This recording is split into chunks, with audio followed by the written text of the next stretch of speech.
Okay, our next speaker is Cara Nelson. She's Associate Professor of Restoration Ecology at the University of Montana. She's also the past chair of the International Society of Ecological Restoration. And Cara teaches undergraduate and graduate courses in ecological restoration and restoration ecology. And I'm always struck at conferences like this and with an amazing set of speakers at the importance of having time to dialogue. So I'm only here at this conference today, but I'm really interested in chatting with many of you about the work you're doing, particularly with collaboratives. My talk today is going to focus on a new set of international standards for ecological restoration. But I do work at University of Montana, and I've participated in the southwest crown of the continent, CFLRP or CFLRP. And I'd be happy to chat with some of you. We don't have a great break coming up, but I'm really interested in engaging, and let me know if you're interested in hearing about CFLRP. And I do have some content today that I'll share about stakeholder perspectives for restoration across the CFLRP collaborative network. So my task today is to fill you in on these new international standards. I've spent the last 3 years in my role as chair of the Society for Ecological Restoration, and also now I'm chair of the Ecosystem Restoration Thematic Group for IUCN's Commission on Ecosystem Management. And I've had the opportunity to travel over the last 3 years. I've probably been in 15 countries speaking to audiences about standards for ecological restoration.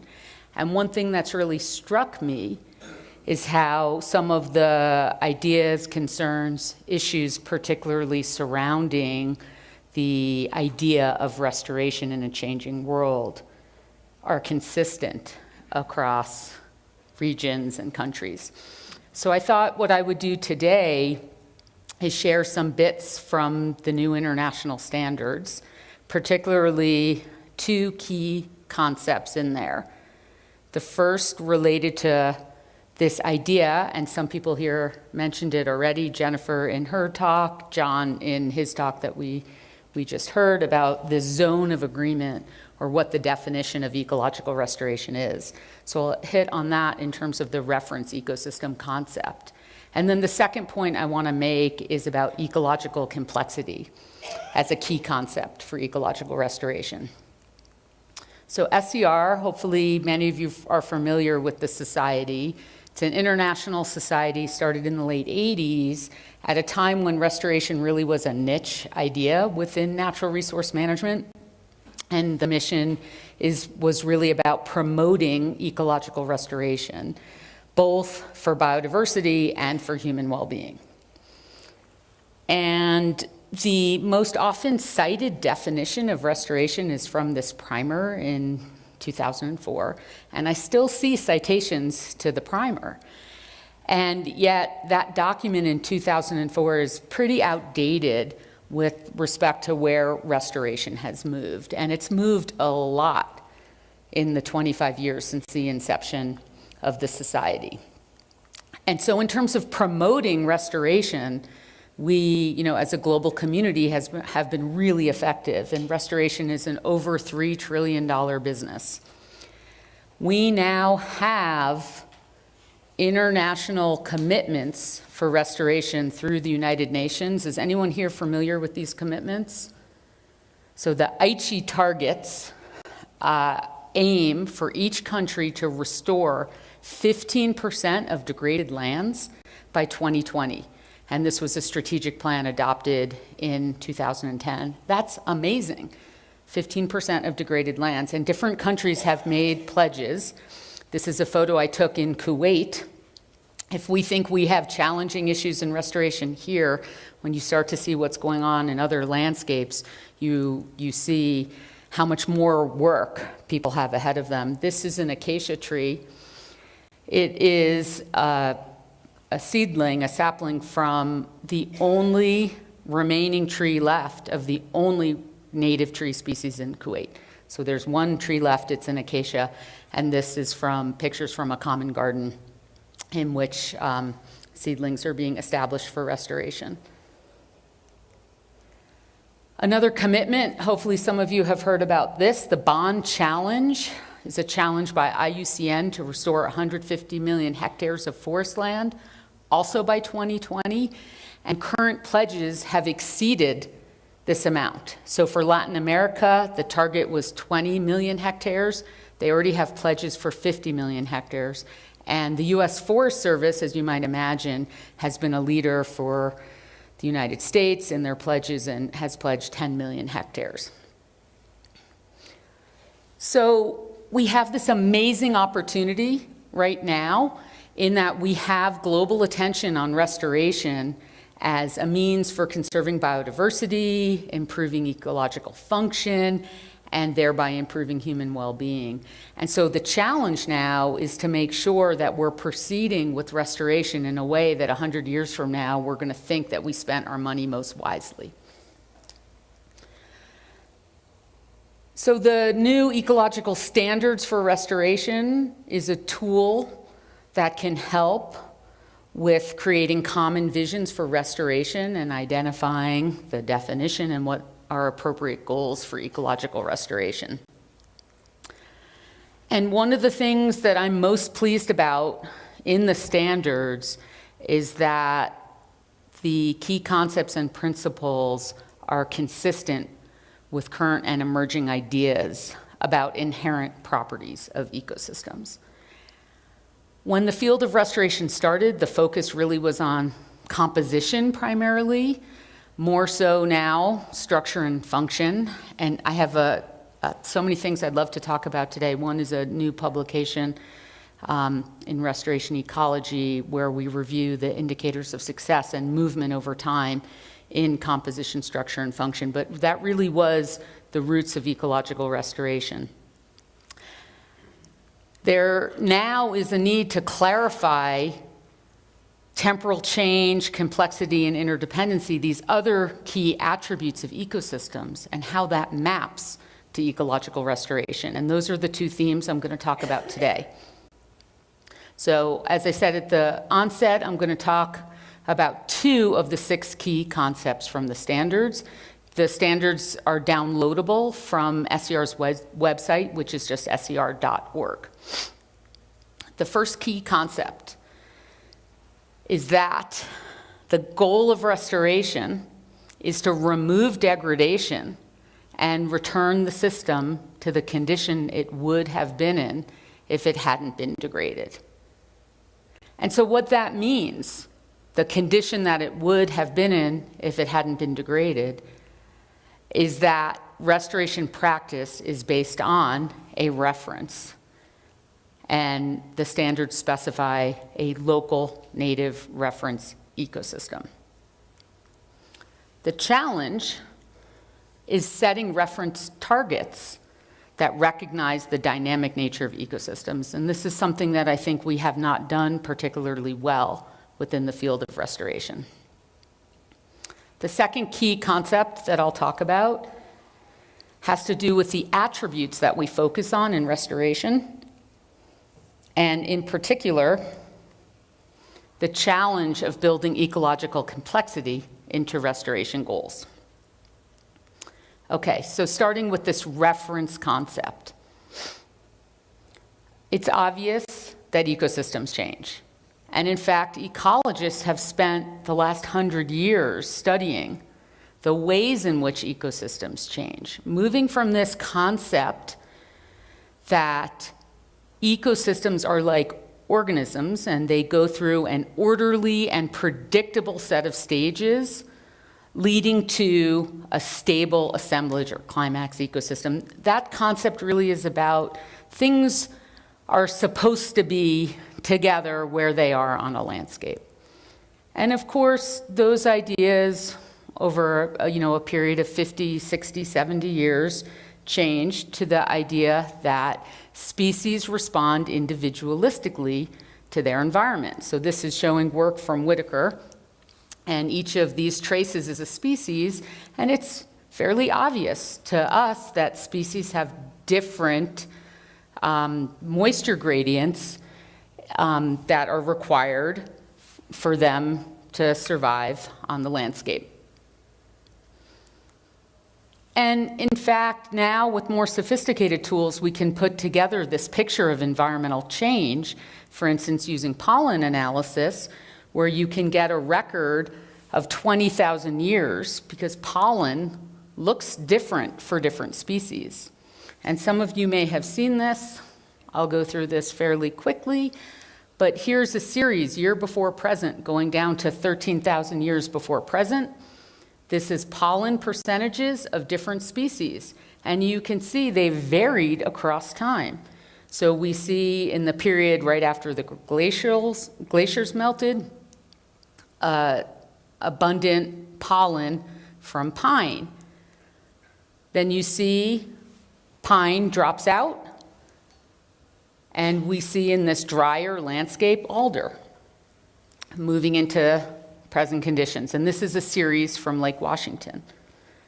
Okay, from an ecological perspective, this is not anything new, right? But as it maps into management and restoration, we see this concept, this idea of natural range of variability, that things should be like they should be without change. And so, while it's possible to determine an historic range of variability, the truth is that this inherent property of ecosystems and that they change means we can't really say what was natural. So what does this mean, this inherent property of ecosystems, for restoration and restoration goals? Well, it means that restoration can't, from an ecological perspective, the goal can't be to maintain a static or stable environment, this kind of Clementsian view, right? So in this schematic here, we've got any kind of ecosystem condition in the biophysical envelope here. The past, it's been degraded, present, right? So restoration can't be about returning and holding stable any particular condition. Really, this reference is about removing degradation and returning the system to the condition it would have been in without degradation. And that, in fact, is this local reference ecosystem. The condition the system would have been in if it had not been destroyed or degraded. So there's a couple of different pitfalls with the application of this reference concept that I think are worth mentioning, right? You can find a reference, a modern analog on your landscape. And so here's an example of that. Here's the site you're working on, and here's a reference marsh. Is it as simple as we identify the condition of this system and return it here? Well, some pitfalls in this application are using a single reference site, because we know there's variability among ecosystems. No two are exactly alike. And so what we really need is a reference model that characterizes that condition that's built on multiple reference sites across your landscape. And here's just an example: ponderosa pine forest, same topographic position, very different spatial structures. The second pitfall that I commonly see with this reference idea is that restoration is often occurring in early seral systems. Not so true for forest restoration, but certainly for river restoration and restoration in a lot of other countries where we're beginning in ecosystem assembly. And it's really important to match the seral stage of your project site with the seral stage of your reference site. So there's a lot to unpack here. I just wanted to mention a couple of some of the main themes with this local reference ecosystem. So what does that mean for history? So I said that restoration is not about holding any particular ecosystem stable at any particular past period of time. I want to make sure I'm being clear, though, that there is a very important role of history, actually multiple roles of history, in restoration. And one of my favorite papers is actually an old paper. It's from 1999. This was a special issue in Ecological Applications. And it's Swetnam et al., and Craig is an author on here, Applied Historical Ecology Using the Past to Manage for the Future. And I think this really sets out in a very eloquent way the appropriate role of history. And I'm going to point out two things. One is that you need to have historical information to understand the development of the ecosystem. And without understanding the development of the ecosystem, you don't know whether or not it's been degraded. And there's a nice example in the paper from the Jimenez Mountains where there was an area that was very species rich, potentially thought of as a biodiversity hotspot.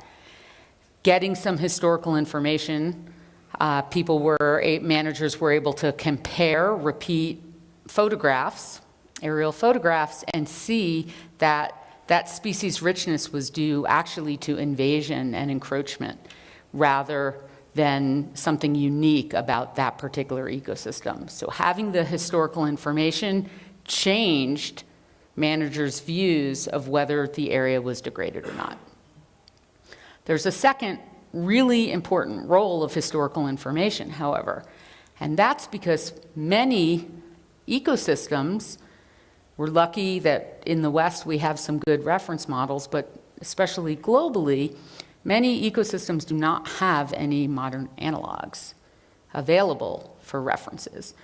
And I just mentioned that we need to have more than one site, but actually it would be great to have a statistically valid estimate of mean conditions. I've spent most of the last 2 years in Chile, where some of the forest ecosystems there have only 1 or 2 parcels left that are only a couple of hectares.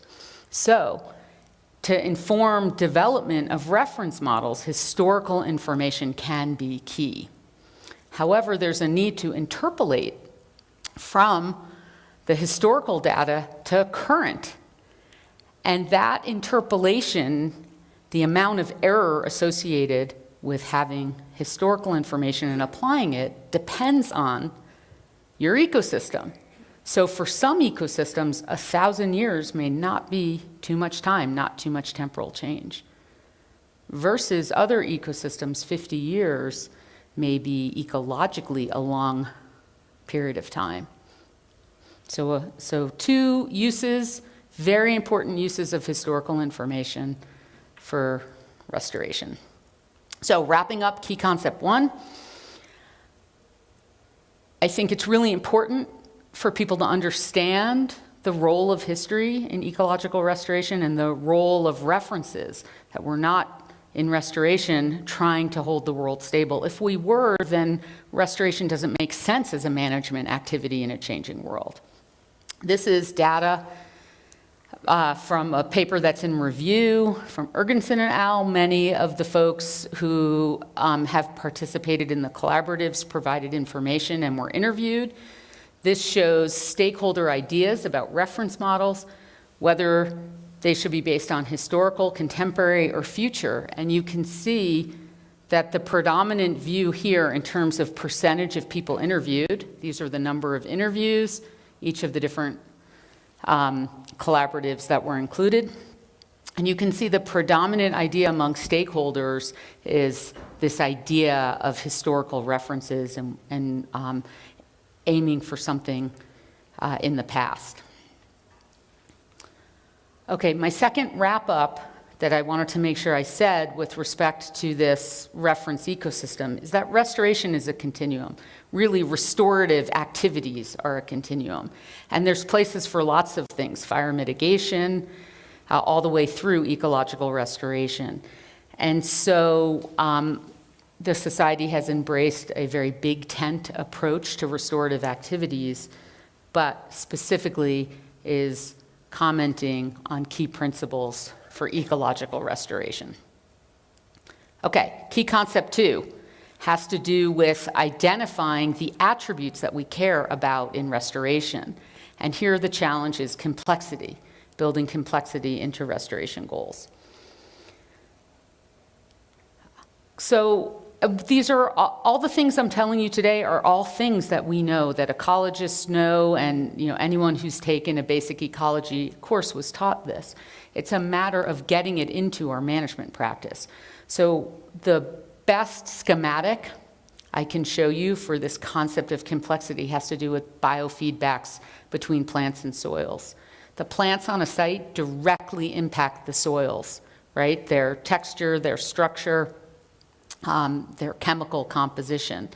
Roots produce exudates. They physically create soil pores. And the structure of that soil affects the kinds of plants that can grow on a site in this very tightly coupled way. So what does this mean for setting restoration targets? On the global scale, there's been a big emphasis to have restoration targets be based on goods and services, fiber, wood, carbon. And it's a little dangerous, potentially, in terms of the outcomes that we're going to get, to focus on just a limited good or service. Here in our western forests, we have really big issues with forest structure based on fire suppression in at least some of our forest types. And so I think we have a tendency when we talk about restoration to only talk about fire and fire hazard reduction.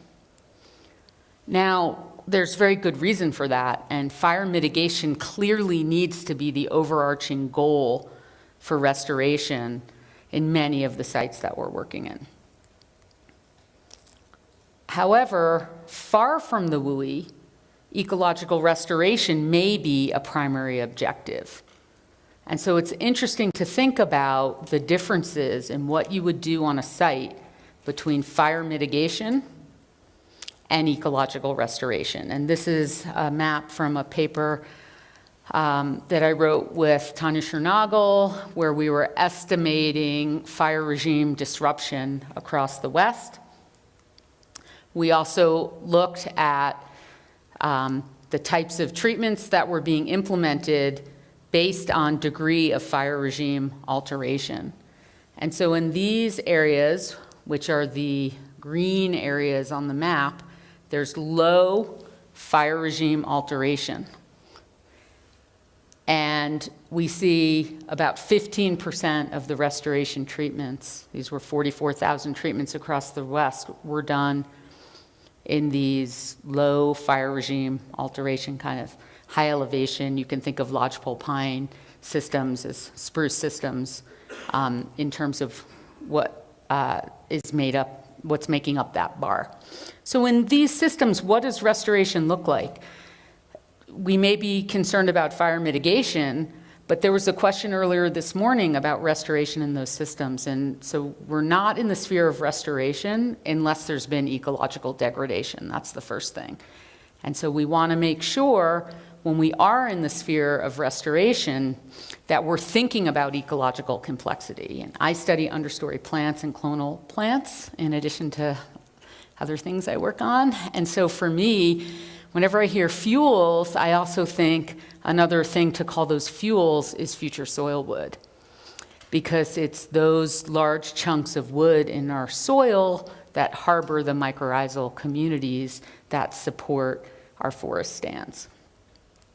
And so in the standards, the approach taken to this concept of complexity is this wheel, and it's depicted as 5 stars.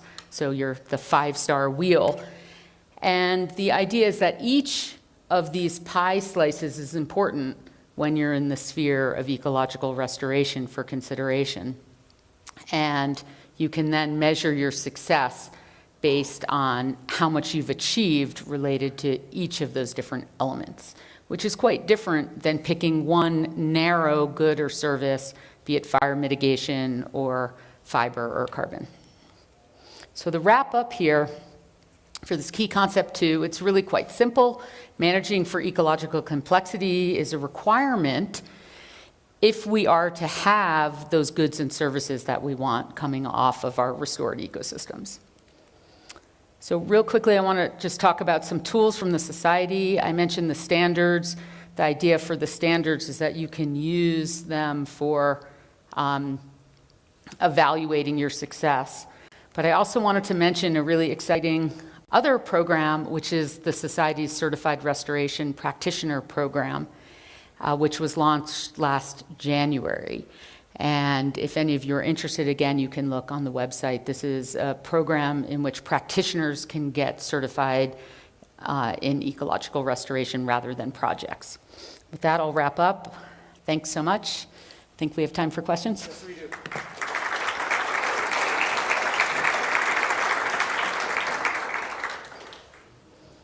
A lot of food for thought there. Questions for Cara? Sometimes it takes a minute. One? Yeah. Thanks for making that connection to the bigger CFLR programs as well as sort of everything in between.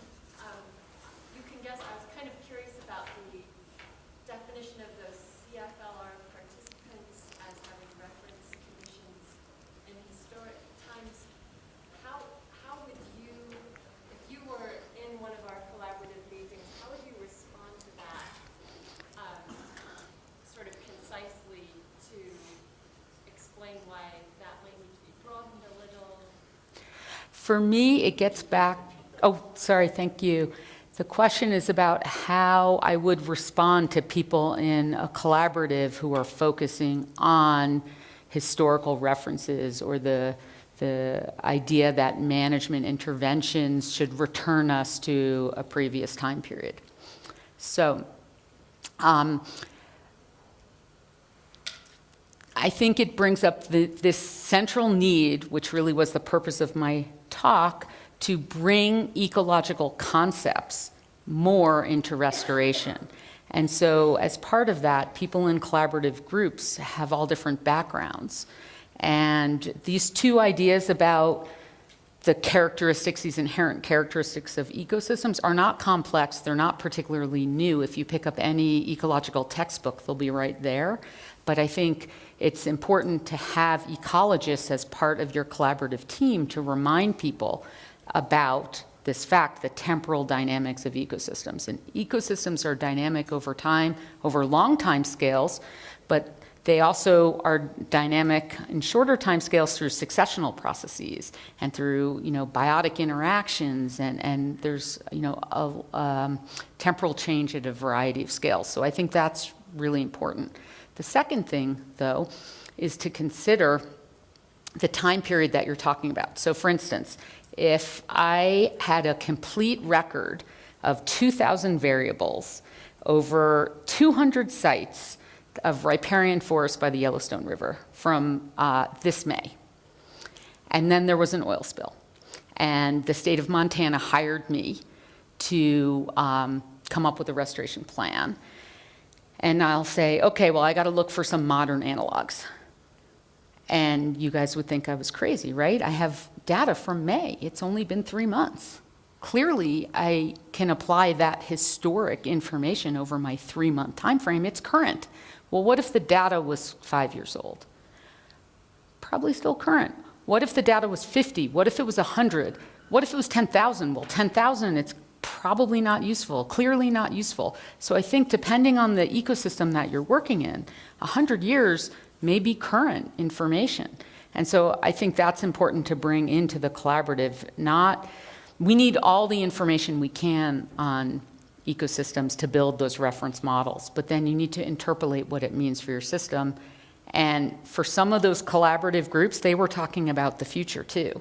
So maybe inherent in these reference models, we need to be predictive about conditions in the future. Sorry for the long-winded response.